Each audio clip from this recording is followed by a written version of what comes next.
Hi friends, welcome to Veena Rachita vlogs. ಇವತ್ತು ಈಸಿಯಾಗಿರೋಂಥ cream ಯಾವ ಥರ ಮಾಡೋದು ಅಂದ್ಬಿಟ್ಟು ತೋರಿಸ್ಕೊಡ್ತೀನಿ. ಈ ಕ್ರೀಮ್ಸು ನಾವು ಕಪ್ ಕೇಕ್ ಮೇಲೆ ಮತ್ತು ನಾವು ಕೇಕ್ಸ್ ಡೆಕೋರೇಷನ್ಗೆ ಯೂಸ್ ಮಾಡ್ಕೋಬೋದು. ನಮಗೆ ಯಾವ ಫ್ಲೇವರ್ಸ್ ಬೇಕೋ ಆ ಫ್ಲೇವರ್ಸ್ನ ಯೂಸ್ ಮಾಡ್ಕೋಬೋದು. ಫಸ್ಟು ನಾವು ಕ್ರೀಮ್ ರೆಡಿ ಮಾಡಿಕೊಂಡ್ರೆ ಅದಕ್ಕೆ ಯಾವ ಕಲರ್ ಬೇಕಾದರೂ ನಾವು ಅಪ್ಲೈ ಮಾಡ್ಬೋದು. ಸೊ ಇದು ತುಂಬಾ ಈಸಿ ಫ್ರೆಂಡ್ಸ್. ಜಸ್ಟ್ ಒಂದು ಐಟಮ್ ಇದ್ದರೆ ಸಾಕು, ಕ್ರೀಮ್ ಅನ್ನೋದು ಮನೇಲೇ ರೆಡಿ ಮಾಡ್ಕೋಬೋದು. ಜಸ್ಟ್ ಒಂದೇ ಒಂದು ಐಟಮ್ ಅನ್ನಲ್ಲ ನಾನು, ಅದು ವಿಬ್ಬಿಂಗ್ ಕ್ರೀಮ್ ಪೌಡರ್. ನಾನು ಇಲ್ಲಿ ಪೌಡರ್ ತೊಗೊಂಡಿದ್ದೀನಿ. ಈ ಒಂದು ಪ್ಯಾಕೆಟ್ ಇದೆ, ಎಲ್ಲ ಸೂಪರ್ ಮಾರ್ಕೆಟಲ್ಲೂ ಅವೈಲಬಲ್ ಆಗುತ್ತೆ. ಸೊ ಈಸಿ, ತುಂಬ ಕಾಸ್ಟ್ಲಿನೂ ಇಲ್ಲ. ಜಸ್ಟು 50 ಗ್ರಾಮ್ಸಲ್ಲೇ ನಾವು ಆರಾಮಾಗಿ ಮಾಡ್ಕೋಬೋದು. ಜಸ್ಟ್ 40 ರೂಪೀಸ್ ಅಷ್ಟೇ ಇದಕ್ಕೆ ಕಾಸ್ಟು. ಈಗ ಹಾಲು, ಇದಕ್ಕೆ ಇನ್ನೇನು ಬೇಕಾಗಿಲ್ಲ. ಜಸ್ಟ್ ಹಾಲು ಬಂದು ಒಂದು 4 ಟೇಬಲ್ ಸ್ಪೂನ್ ಅಷ್ಟು ಹಾಲು ಸಾಕು, ಜಾಸ್ತಿನೂ ಏನು ಬೇಕಾಗಿಲ್ಲ.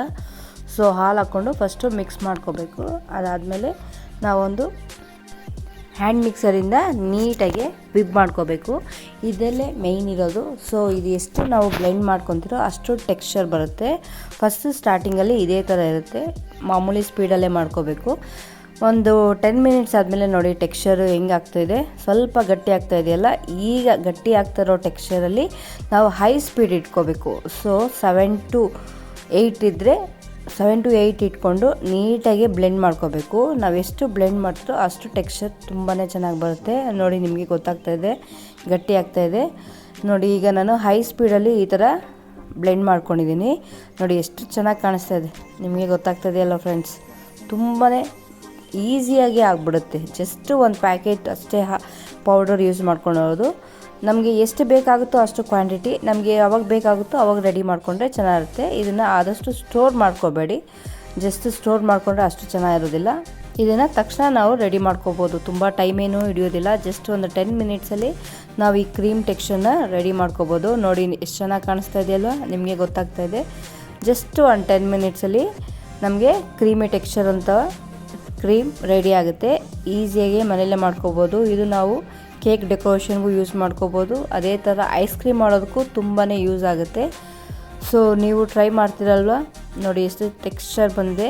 ಈ ಥರ ಮಾಡಿಕೊಂಡು ಒಂದು 10 ಮಿನಿಟ್ಸು ಡೀಪ್ ಫ್ರೀಸರ್ ಇಟ್ಕೊಂಡ್ರೆ ನಮಗೆ ಕ್ರೀಮಿ ರೆಡಿ ಆಗುತ್ತೆ. ಇದಕ್ಕೆ ಸ್ವಲ್ಪ ಚಾಕೋ ಪೌಡರ್ ಮಿಕ್ಸ್ ಮಾಡಿದ್ರೆ ನಮಗೆ ಚಾಕ್ಲೇಟ್ ಕಲರ್ ಕ್ರೀಮಿ ಬರುತ್ತೆ. ನಮಗೆ ಯಾವ ಫ್ಲೇವರ್ ಬೇಕೋ ಆ ಫ್ಲೇವರ್ನ ಮಾಡ್ಕೋಬೋದು.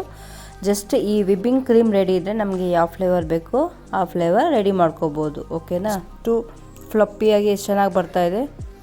ಸೊ ನೀವು ಟ್ರೈ ಮಾಡ್ತೀರಲ್ವ ಫ್ರೆಂಡ್ಸ್, ಈಸಿಯಾಗಿ ಮನೆಯಲ್ಲೇ ಮಾಡ್ಕೋಬೋದು. ಸೊ ನೀವು ಟ್ರೈ ಮಾಡಿ, ಹೇಗೆ ಬಂತು ಅಂದ್ಬಿಟ್ಟು ಕಮೆಂಟ್ ಬಾಕ್ಸಲ್ಲಿ ಮೆನ್ಷನ್ ಮಾಡಿ. ಯಾರೆಲ್ಲ ನನ್ನ ಚಾನಲ್ನ ಸಬ್ಸ್ಕ್ರೈಬ್ ಮಾಡ್ತೀರಾ ನೋಡ್ತಿದ್ರೆ ಪ್ಲೀಸ್ ಸಬ್ಸ್ಕ್ರೈಬ್ ಮಾಡಿ. ವೀಣಾ ರಚಿತಾ ಲಾಗ್ಸ್ ಮತ್ತೊಂದು ಟೇಸ್ಟಿ ರೆಸಿಪಿ ಅಥವಾ ಹೆಲ್ತ್ ಟಿಪ್ಸ್ ಜೊತೆ ಸಿಗೋಣ. Bye friends, take care.